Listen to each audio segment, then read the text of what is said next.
Continuamos.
Vamos a continuar, compañeros y compañeras. Nos habíamos quedado, habíamos votado la última, la número 6 del eje 1. Y pasamos a la enmienda número 7, defensa. Decae. No. Es que no somos escopetas. Perdón, Luis, perdón. Es que los 100 metros lisos no estaban incluidos en la... Tiene la palabra Luis. Yo hubiera agrupado esta enmienda con la número 6 porque son prácticamente iguales, pero después de lo que pasó con Carmen Marchena y temiendo que la mesa me castigue sin postre, pues no tengo más remedio que defenderla. Estamos en lo mismo, es decir, yo creo que no se puede hacer un análisis de lo que está pasando en Europa pensando que todos los recortes, con lo que suponen los recortes para las economías de los países, se deben al empecinamiento de una persona que se llama Merkel. La cuestión es mucho más profunda, tiene que ver con el diseño de la propia Unión Europea y tiene que ver con quienes de verdad dictan las políticas que, vuelvo a repetir, son los grandes bancos, cuya primera preocupación es que se paguen las deudas, porque son con ellos, y son las grandes multinacionales cuya primera preocupación es aprovechar que hay una crisis para reducir el coste de la fuerza de trabajo, bajar salarios, aumentar jornadas, reducir pensiones, etcétera, etcétera. Por lo tanto, creemos que eso debe de reflejarse en el texto.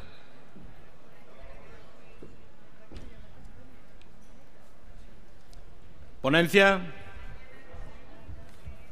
Bien, pudiendo estar de acuerdo en el fondo de la cuestión, pero el texto original habla de las instituciones de la Unión Europea y, por lo tanto, bajo el mandato del gobierno alemán. ¿Esto qué es lo que está ocurriendo? Pues, evidentemente, quienes participan en las instituciones de la Unión Europea no son el mundo financiero ni la banca, sino que, en este caso, son los gobiernos, y el gobierno alemán, pues, representa en la actualidad por lo que está representando, es decir, representa los intereses económicos, financieros, etcétera, etcétera, y por lo tanto prima la política económica que no favorece a los más desafortunados y por lo tanto están defendiendo unos intereses claros y que podemos estar de acuerdo que defienden directrices del poder financiero, pero quienes participan realmente en las instituciones no es el poder financiero, sino son los gobiernos, y en este caso el gobierno alemán. Por lo tanto, pido el voto favorable para el texto. Bien. ¿Voto a favor de la enmienda número 7?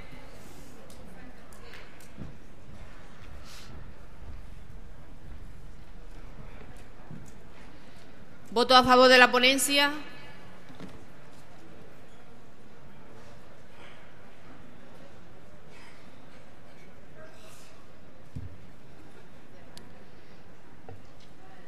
¿Abstenciones?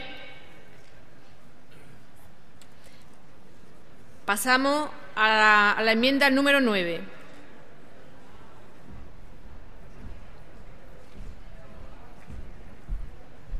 Hemos acordado con la defensa de la ponencia que unificamos el debate de las enmiendas 9, 12 y 13. Vale. Bien, la enmienda número 9 dice que lo que está sucediendo en Europa es responsabilidad de los gobiernos conservadores. Bueno, yo quiero recordar que el gobierno que ha presidido la Unión Europea durante la última etapa y que, por cierto, ha aplicado un plan de ajuste con recortes de pensiones y venta de empresas públicas, es el Gobierno de Chipre,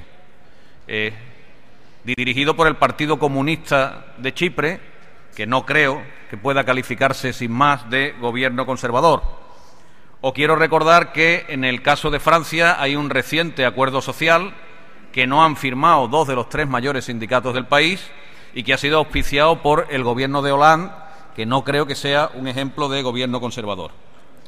La enmienda número 12, el texto dice que lo que está sucediendo en la Unión Europea limita la soberanía de los países más débiles.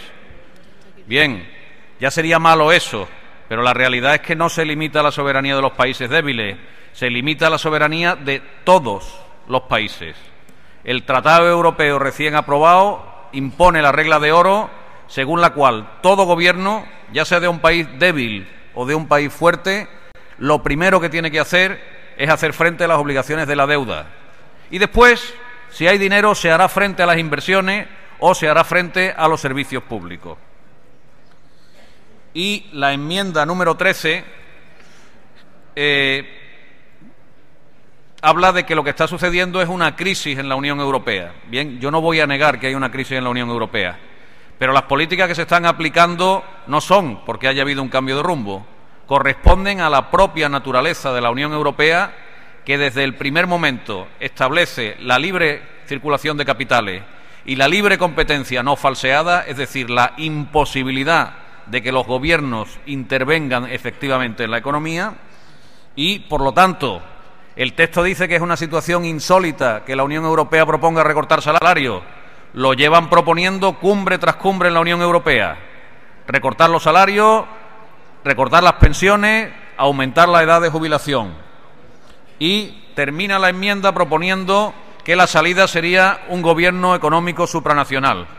Veréis, gobierno económico supranacional de instituciones no elegidas por nadie, como el Banco Central Europeo o como la Comisión Europea, es la negación de la democracia, es el gobierno de aquellos que no son elegidos por nadie y que no responden ante nadie. Ponencia. Buenas tardes. Bueno, más allá de algunas diferencias de matices que puede haber en el texto de algunas de las enmiendas que se han agrupado, yo creo sinceramente que la ponencia recoge bien en su texto la posición internacional en cuanto a política internacional de nuestro sindicato y fija bien las actuaciones a realizar en los próximos años, de acuerdo con las decisiones que se vayan acordando por nuestra confederación.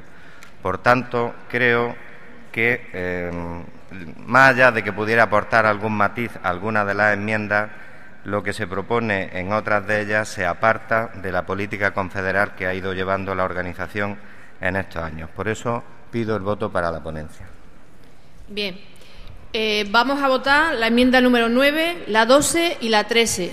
¿Voto a favor de la enmienda?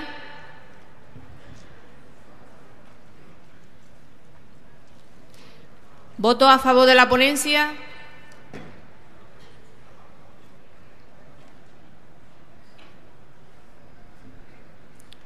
¿Abstenciones? Pasamos a la enmienda número 10.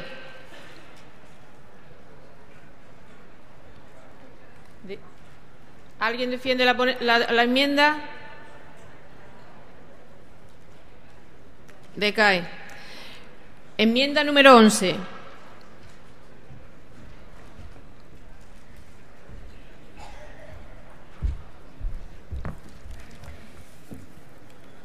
Bueno, la enmienda número 11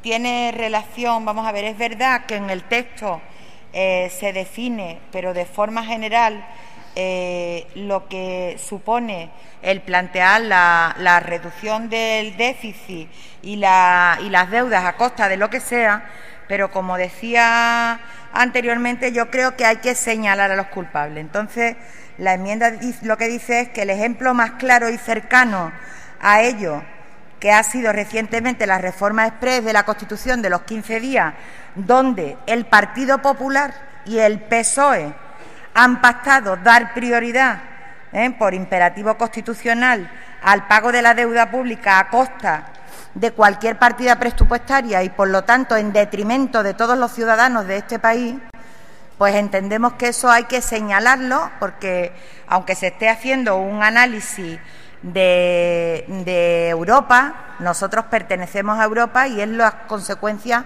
que estamos sufriendo. Ponencia.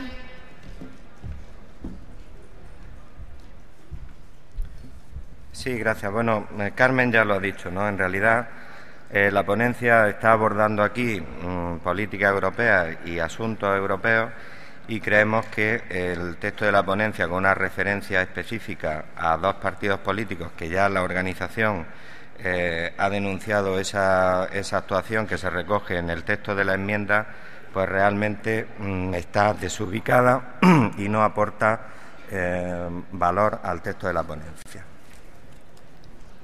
¿Voto a favor de la enmienda?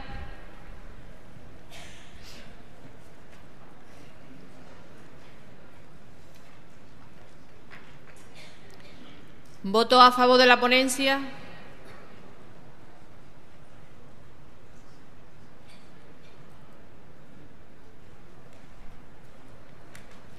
¿Abstenciones?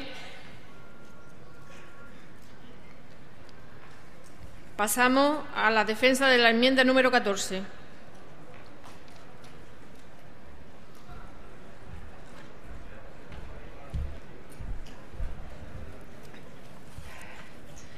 Bueno, nosotros aquí planteamos suprimir el texto del párrafo 39 porque nos parece absolutamente ingenuo el contenido que se plantea en el texto. Pensar que quienes nos han conducido a esta situación y deciden que no salgamos de ella no se dan cuenta del daño que le están haciendo a todos los ciudadanos nos parece absolutamente incauto. La ponencia.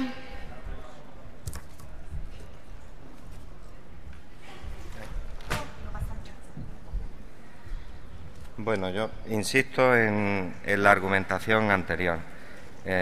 Creemos que el texto de la enmienda realmente no mejora lo que recoge la ponencia y, por tanto, pedimos el voto para la ponencia. ¿Voto a favor de la enmienda?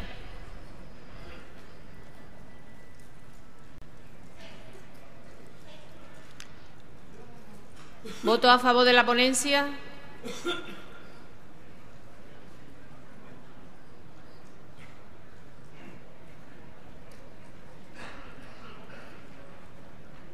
¿Abstenciones?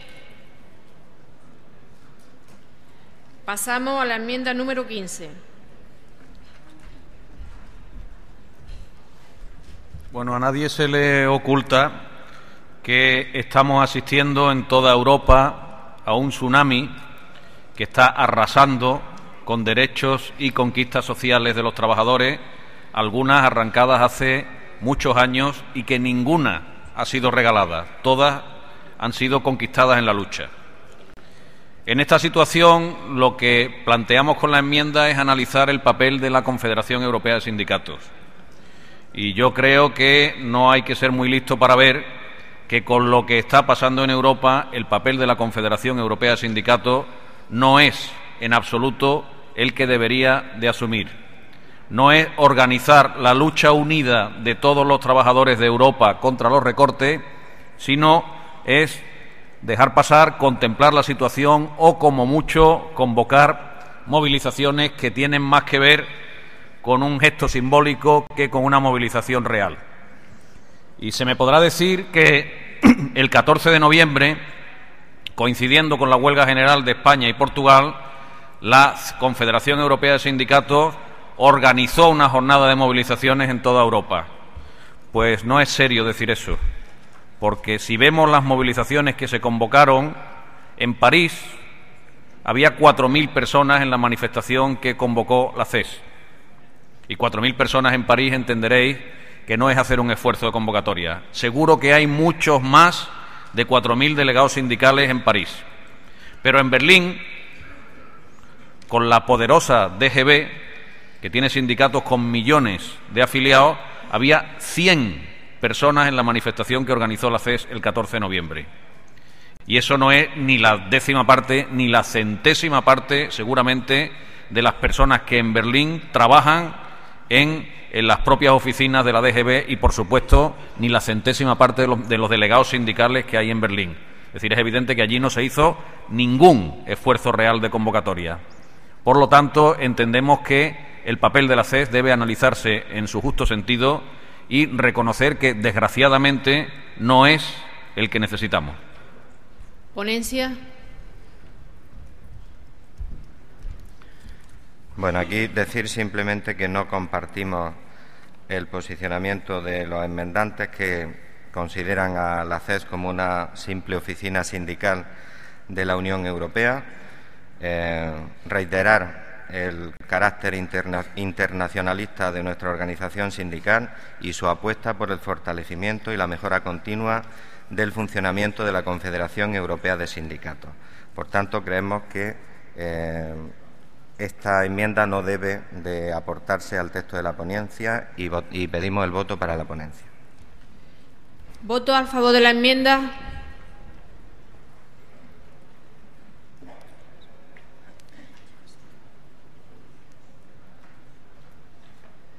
¿Voto a favor de la ponencia?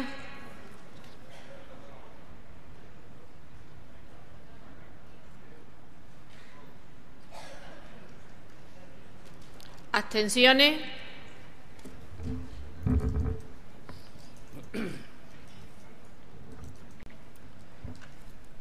Bien, éramos conscientes todos y todas que era imposible poder debatir el número tan grande de enmiendas que teníamos en este documento, ¿no?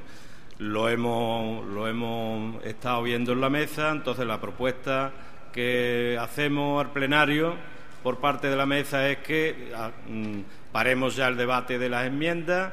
Nos queda todavía que intervengan el portavoz o que intervengan los portavoces de la Comisión de Resoluciones, y tenemos previsto, como ya había anunciado antes, el acto de clausura, la lectura de los resultados electorales y el acto de clausura a partir de las 13 horas. Por lo tanto, la propuesta que hace la mesa es que todas las enmiendas que no han sido debatidas aquí pasan al Congreso de la Confederación por minoría.